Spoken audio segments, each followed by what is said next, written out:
Big breaking news. UPPL दोलोनि Co-Ordinator अशक गयारिनि अफिसखौ ताला Mario.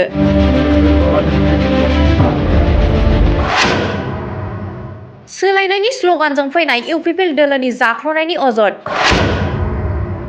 प्रमद बर' दैदेननाय UPPL दोलोनि गेजेराव बेले-बेजे थासारि।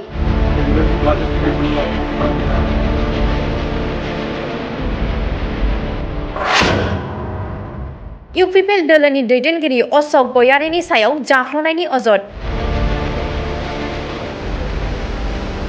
प्रमद बर' दैदेननाय UPPL दोलोनि Co-Ordinator अशक गयारिनि अफिसखौ बन्द एबा ताला मारियो UPPL दोलोनि दैदेनगिरि आरो मावथिफोरा रां जाख्ल'नायनि अजदआव।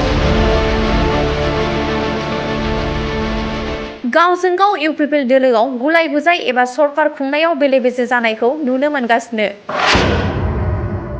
दोलोनि मावथिफोरखौ नेवसिनानै गावनि मानसिखौल' दालालि खालामनाया सोराङाव फैदों। बेबादि थासारिया UPPL दोलोआव लोरबांनिफ्राय लोरबांसिन जानायखौ नुनो मोनदों।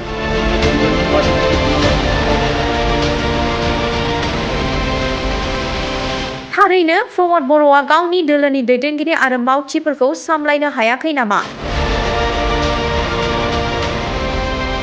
UPPL दोलोनि Co-Ordinator अशक गयारिनि सायाव प्रमद बर'आ मा राहा लागोन समासो फोरमायसिगोन।